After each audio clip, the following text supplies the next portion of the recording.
आज सुबह तुमने भारी आंखें खोली, लेकिन बिस्तर से उठने का मन नहीं हुआ। तुम काफी देर तक करवटें बदलती रहीं।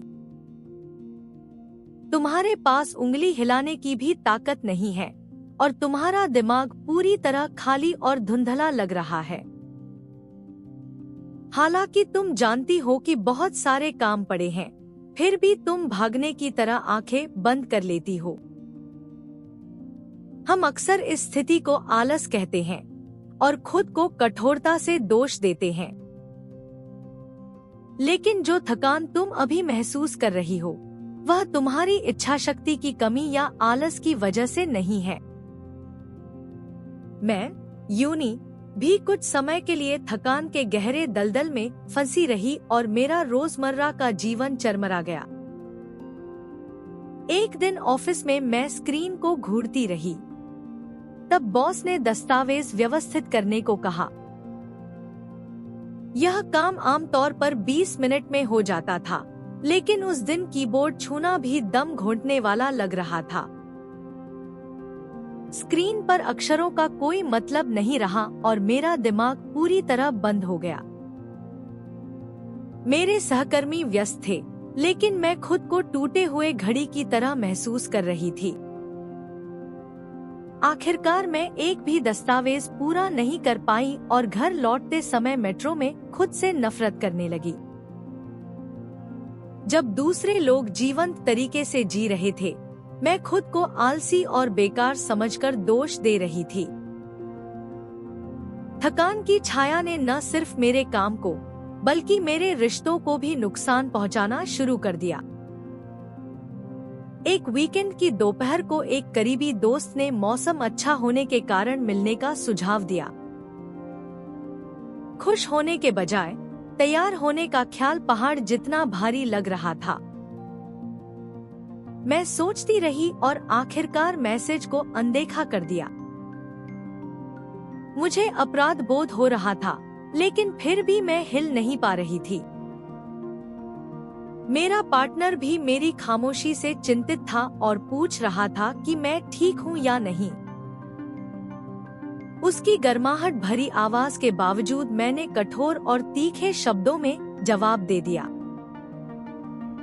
मुझे सांत्वना चाहिए थी, लेकिन दूसरों की भावनाओं को स्वीकार करने की ऊर्जा भी नहीं बची थी। थकान का मतलब सिर्फ कुछ न करना नहीं है। यह जीवन को चलाने वाली ऊर्जा के पूरी तरह खत्म हो जाने की स्थिति है। अंधेरे कमरे में यूनी हर रात खुद से दर्द भरे सवाल पूछती थी। मैं इतनी कमजोर इच्छा शक्ति वाली क्यों हूँ? मैं इतनी आलसी और असफल क्यों हूँ? न्यूरोसाइंस और मनोविज्ञान के नजरिए से यह सिर्फ आलस नहीं है। यह लंबे समय तक तनाव सहने के बाद मस्तिष्क द्वारा जीवित रहने के लिए लिया गया फैसला है। हमारे मस्तिष्क में अमिग्डाला नाम का एक छोटा हिस्सा होता है जो खतरे को भांपता है और अलार्म बजाता है। जब तनाव लगातार बना रहता है, तो अमिग्डाला ओवरलोड हो जाता है। मस्तिष्क इस तनाव को जीवित रहने के लिए खतरा मानता है और खुद की रक्षा करने लगता है। वह बाकी ऊर्जा बचाने के लिए शरीर की पावर बंद कर देता है। यही थकान है। यह वैसा ही है जैसे फोन बैटरी खत्म होने से पहले पावर सेविंग मोड में चला जाए। मोटिवेशन और एग्जीक्यूशन को नियंत्रित करने वाला प्रीफ्रंटल कॉर्टेक्स कमजोर पड़ने लगता है। खुशी और प्रेरणा देने वाले न्यूरोट्रांसमीटर भी कम हो जाते हैं। खुद को इच्छा शक्ति की कमी के लिए दोष देना गलत है। यह वैसा ही है जैसे बैटरी खत्म हो चुके फोन पर गुस्सा करना। तुम्हें अभी जरूरत है सुरक्षा के संकेतों और रिचार्जिंग की, न कि खुद को दोष देने की। मस्तिष्क की सुरक्षा व्यवस्था को समझने के बाद ही यूनी खुद को दोष देने से बाहर निकल पाई। मैं आलसी नहीं हूँ। मेरा मस्तिष्क सिर्फ मुझे बचाने के लिए रुक गया है।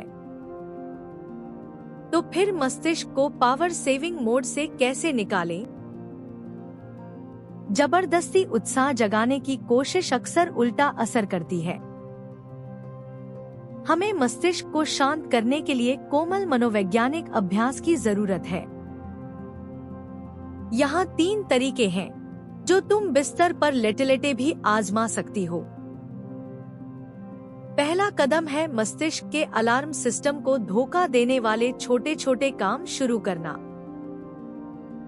थका हुआ मस्तिष्क हर काम को पहाड़ जैसा महसूस करता है और शुरू करने से इनकार कर देता है। सबसे जरूरी है लक्ष्य को इतने छोटे छोटे टुकड़ों में बांटना कि मस्तिष्क को लगभग कोई बोझ न लगे। अगर बिस्तर से उठना मुश्किल हो तो आज का लक्ष्य सिर्फ कंबल के अंदर पैर की उंगलियां हिलाना बना लो। अगर टेबल साफ करना भारी लगे तो सिर्फ एक खाली कप सिंक में रखने का फैसला कर लो। डेस्कटॉप पर एक खाली फोल्डर बना लेना भी शुरू करने के लिए काफी है। एक छोटा सा काम पूरा करने से भी मस्तिष्क में प्रेरणा का सर्किट फिर से सक्रिय हो जाता है। जब एक छोटा गियर घूमना शुरू करता है तो बड़े गियर भी हिलने लगते हैं। जब उठना मुश्किल होता था, यूनी सिर्फ 5 मिनट बिस्तर पर बैठकर पानी पीने पर ध्यान केंद्रित करती थी। इन छोटे छोटे कामों से धीरे धीरे उसे उठने की ऊर्जा मिलने लगी। दूसरा कदम है भावनाओं में बहने से पहले बाहरी इंद्रियों का इस्तेमाल करके मस्तिष्क का ध्यान भटकाना। थकान और नकारात्मक विचार एक दूसरे से जुड़ते चले जाते हैं और हमें और गहराई में खींच लेते हैं। जब तुम कुछ भी करने का मन न करो तो भावना से लड़ने की कोशिश मत करो। अपनी नजर बाहर की ओर मोड़ो। थोड़ी देर के लिए शरीर की इंद्रियों को हल्का हल्का उत्तेजित करो ताकि मस्तिष्क जाग सके। खिड़की खोलकर ठंडी और ताजी हवा अंदर आने दो।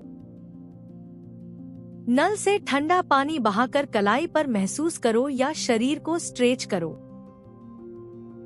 ये संवेदी उत्तेजनाएं मस्तिष्क का ध्यान नकारात्मक विचारों से हटाकर वर्तमान में लाती हैं। विचारों का सर्किट थोड़ी देर के लिए टूटने का पल ही थकान के दलदल से निकलने का मौका बनता है। जब यूनी को खुद से नफरत होती थी तो वह गलियारे में जाकर ताजी हवा लेती थी। सिर्फ मस्तिष्क को हवा देने से ही दबाव काफी हल्का लगने लगा।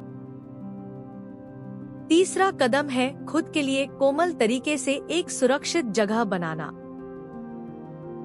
सबसे बड़ी गलती तब होती है जब हम थकान में खुद को कठोरता से दोष देते हैं। यह डर कि दूसरे आगे बढ़ रहे हैं और मैं पीछे रह गई हूँ, मस्तिष्क के अलार्म को और तेज कर देता है। आईने में अपनी थकी हुई आंखों में देखो और खुद से वैसा ही प्यार भरा व्यवहार करो जैसा किसी करीबी दोस्त से करते हो।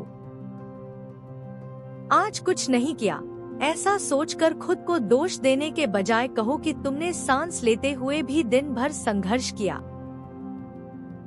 तुम आलसी नहीं हो, तुम इसलिए थकी हुई हो क्योंकि तुमने जीने के लिए अपनी सारी ऊर्जा खर्च कर दी। अब बैटरी चार्ज करने का समय है, इसलिए आराम करो, कोई समस्या नहीं है। मस्तिष्क उन शब्दों की गर्माहट पर प्रतिक्रिया करता है और तनाव छोड़ देता है। खुद से बोले गए प्यारे शब्द गर्म मस्तिष्क के लिए सबसे सुरक्षित कूलेंट बन जाते हैं। हर रात यूनी बिस्तर पर लेटकर अपने कंधे थपथपाती और खुद की तारीफ करती थी कि उसने आज भी संघर्ष किया। जैसे ही उसने खुद को कठोरता से धकेलने वाली आवाज बंद की, कल कुछ छोटा करने की इच्छा जागने लगी। थकान जीवन की दौड़ से बाहर हो जाने का लाल संकेत नहीं है। यह तुम्हारे शरीर का कोमल विराम है जो तुम्हें छाया में बैठकर सांस लेने और मांसपेशियां ढीली करने को कहता है। अगर तुम कई दिनों से नहाई भी नहीं हो तब भी तुम्हारा मूल्य और गरिमा बरकरार है। कल जिसने संपर्क टाला वह असल में एक नाजुक दिल था जो अच्छा करना चाहता था। इसलिए आज खुद को माफ कर दो और रुकी हुई तुम्हें प्यार से गले लगा लो।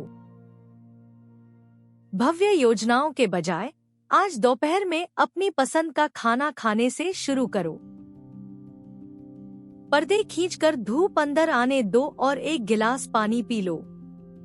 छोटी छोटी हरकतें तुम्हें बचा सकती हैं। जब मस्तिष्क को आराम मिलता है तो वह फिर से काम करने की तैयारी करने लगता है। ठीक वैसे ही जैसे यूनी, जो पहले स्तब्ध रहती थी, बाद में फिर से दस्तावेज लिखने और मैसेज का जवाब देने लगी। रिश्ते में कांटे जमने लगे हों, वे भी स्थिरता आने पर फिर से गर्माहट पा सकते हैं। तुम भी इस थकान के दलदल को पार कर अपनी रोजमर्रा की जिंदगी में लौट आओगी। रिकवरी की प्रक्रिया सीधी रेखा नहीं होती। कभी कभी फिर गिरना भी रिचार्जिंग का ही हिस्सा है। आज एक कदम आगे बढ़ी और कल पीछे हटी, फिर भी तुम्हारे अंदर पहले से ही एक कंपास है जो तुम्हें समझता है। खुद को दोष देने के बजाय जब तुम अपने मस्तिष्क के सुरक्षा प्रयास को स्वीकार कर लेती हो तो दिल का बोझ आधा हो जाता है। जब थकान का कोहरा छंटता है तो तुम अपने अंदर की अधिक मजबूत और ठोस छवि से मिलती हो। तुम्हें जबरदस्ती मुस्कुराने की या दूसरों की गति से चलने की जरूरत नहीं है। सिर्फ अपनी सांस के साथ अपने आरामदायक कदम से चलना ही काफी है। दुनिया के मानकों के बजाय अपनी संवेदनाओं पर भरोसा करो और हर दिन छोटी छोटी सफलताओं को जमा करती जाओ। दांत साफ करना, कल से 5 मिनट पहले उठना, ये सारी साधारण बातें भी तुम्हारी जीत है। मैं, यूनी, तुम्हारे थके हुए कंधों के बोझ और चुपके से बहाए गए आंसुओं के वजन को समझती हूँ। तुम इतनी दूर तक जीने भर से ही काफी मजबूत हो और कभी भी फिर से उठ सकती हो। आज रात तुम बिना किसी दबाव के सिर्फ अपने लिए एक गर्म और शांत नींद सो सको, यही मेरी कामना है। अपने ऊपर से तीखी नजर हटाओ और कंबल के नीचे अपनी शांत सांस की आवाज सुनो। कल सुबह जब तुम आंखें खोलोगी तो थकान का बोझ कल से थोड़ा हल्का लगे, यही शुभकामना है। तुम्हारा जीवन अभी भी संभावनाओं से भरा है। यह रुकावट ऊंची छलांग लगाने से पहले का झुकाव है। खुद पर विश्वास करो।